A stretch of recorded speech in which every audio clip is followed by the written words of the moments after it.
भाग 3 तहकीकात। पुलिस का पहरा लग चुका है। सारे पुलिसकर्मी अपने अपने काम में लगे हुए हैं। इंस्पेक्टर यादव के कहने पर लाश को तालाब से निकाल लिया गया है, जो पानी में रहकर पहचान में नहीं आ रही थी। सारे लोग लाश की शक्ल पहचानने की कोशिश कर रहे थे, पर कोई भी कामयाब नहीं हो पा रहा था, क्योंकि लाश की शक्ल फूलकर अजीब सी हो गई थी। इंस्पेक्टर यादव को कुछ शक हो रहा था, मगर वो पूरी तरह से कंफर्म नहीं था, इसीलिए उसने चुप्पी साध रखी थी। उसका एक खास कांस्टेबल आकर बोला, सर, आप इतने समय से किस सोच में डूबे हुए हैं? कांस्टेबल ने बड़ी अतरंगी आवाज में कहा। कांस्टेबल के सवाल पर यादव ने अपनी जेब से सिगरेट निकालते हुए उसे मुंह से लगाया और उसने माचिस की एक तिल्ली जलाई। सिगरेट को धुआं धुआं कर उसने एक लंबा कश मारते हुए ऊपर आसमान की तरफ ढेर सारा धुआं छोड़ा और फिर शांत होते हुए कहा, बिहारी, तुझे याद है कल रात को हमें किसी ने फोन किया था? अपने साहब की बात पर कांस्टेबल बिहारी ने रात की बात को याद करते हुए कहा, हाँ सर, किसी ने फोन करके कहा था कि नेता मनोहर नाथ के फार्म हाउस पर 500 करोड़ रुपए रखा हुआ है। कांस्टेबल की बात पर यादव ने सिगरेट का एक और गहरा कश लेते हुए कहा, हाँ, तो क्या अपडेट है? तुम्हें मैंने ये काम सौंपा था ना, कुछ पता चला? सर, वो तो बात की बात है, अभी आप इस केस पर ध्यान दीजिए ना, और वो काम मैंने जिनको सौंपा है वो कर ही लेंगे। बिहारी ने चारों तरफ इधर उधर देखते हुए कहा। यादव ने आधा सिगरेट पीकर उसे पांव तले कुचल दिया। ये देख बिहारी मन ही मन कूद गया।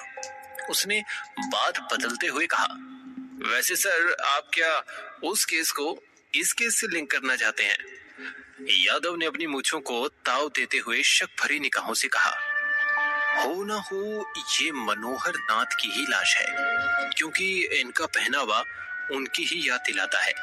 और तो और कल को अचानक से कॉल आना और आज सुबह ये सब। यादव ने आगे कदम बढ़ाते हुए कहा, चलो गांव वालों से पूछा जाए, कुछ ना कुछ तो पता चल ही जाएगा। यादव सभी गांव वालों के बीच जाकर उनसे पूछताछ करने लगा। बारी बारी उसने सभी से पूछा, पर हर किसी ने इतना ही कहा कि उन्हें कुछ नहीं पता। इसके बाद यादव ने गांव के मुखिया से पूछा तो उन्होंने सीधा मुंह पर ही कह दिया, देखिए दरोगा साहब, मैं अभी कुछ देर पहले आया हूँ, इसीलिए मुझे कुछ भी पता नहीं है। अच्छा, कोई तो ऐसा होगा जिसने सबसे पहले लाश को देखा होगा। किसने देखा है बताओ, हमारी मदद भी हो जाएगी। यादव ने चिल्लाते हुए कहा। सारे लोग सर झुकाकर खड़े हो गए। उनको देख यादव का गुस्सा और भी ज्यादा बढ़ गया। उसने मन ही मन खुद से कहा, सब साले पुलिस की मदद करने से डरते हैं। साहब, हमारी पत्नी ने देखा सबसे पहले लाश को। तभी उस भीड़ में से किसी मर्द की आवाज आई। आवाज सुन यादव पीछे मुड़ा। उसने उस शख्स को बुलाया। हाँ भाई, कहाँ है तुम्हारी घरवाली? बुलाओ, तनिक हम भी पूछताछ कर लेंगे।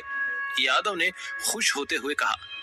यादव का स्वभाव देख वो आदमी भी खुश हो गया। उसने अपनी पत्नी को आवाज लगाकर बुलाया। उसकी पत्नी सिर पर साड़ी का पल्लू लटकाए आई।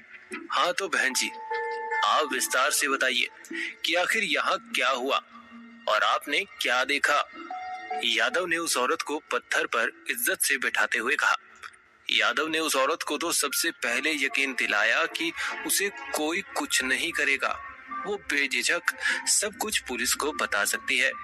इस बात को सुनकर उस औरत का डर एकदम खत्म हो गया था और वो अब पहले से बेहतर महसूस कर रही थी। पर वहीं दूसरी ओर गांव के सारे लोग एकटक होकर अपने ही गांव की औरत को गवाही देते देख रहे थे।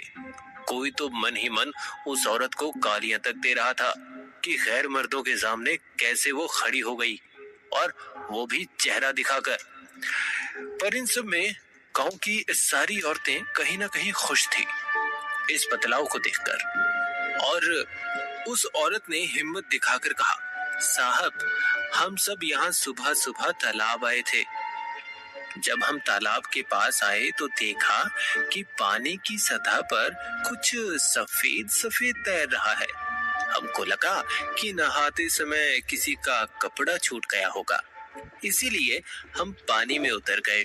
पानी में कुछ दूर उतर कर गए ही थे कि पानी लाल रंग का दिखाई देने लगा और तभी अचानक से हमारी नजर सामने पानी में गिरी गाड़ी पर पड़ी।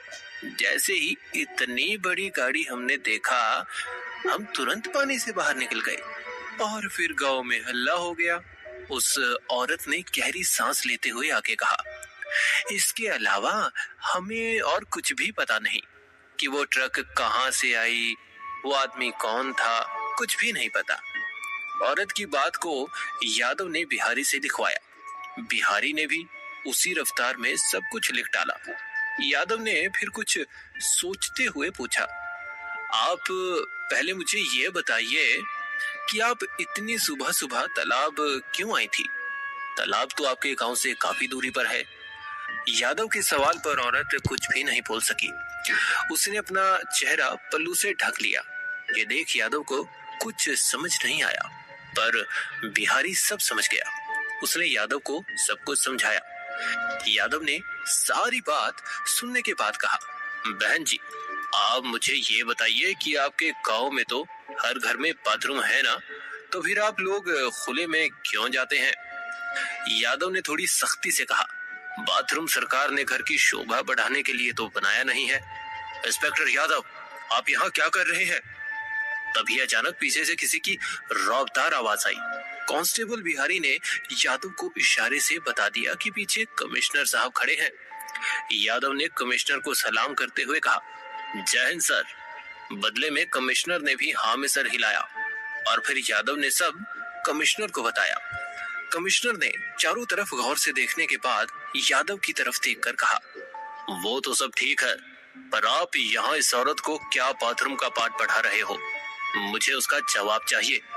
कमिश्नर की बात पर यादव ने थोड़ा सा असहज महसूस करते हुए कहा, सर, मैं बस ये पूछ रहा था कि अगर इनके गांव में हर घर में बाथरूम है तो फिर इनको बाहर जाने की क्या जरूरत है? कमिश्नर ने यादव को चुप करवाते हुए कहा, तुम यहाँ केस सॉल्व करने आए हो या फिर भाषण देने? यादव, ये तीसरी बार हुआ है। वहां ऊपर से प्रेशर बना हुआ है और तुम यहाँ भाषण झाड़ रहे हो। शर्म नहीं आती तुम्हें? पर सर, यादव ने ये अपनी तरफ से कहा तो कमिश्नर ने चुप करवाते हुए कहा, परवर कुछ नहीं, यहाँ छानबीन हो चुका है, तो चलो फॉरेंसिक लैब। वहां डॉक्टर माधव को कुछ पता चला है। ओके सर, समझ गया। यादव ने अपने आप को सख्त करते हुए कहा और कमिश्नर के पीछे पीछे जाने लगा। उसके पीछे बिहारी भी चल पड़ा। उसने तभी आवाज में यादव से कहा, सर, लगता है बड़े साहब का गुस्सा कमिश्नर साहब आप पर निकाल रहे हैं। बिहारी की बात सुन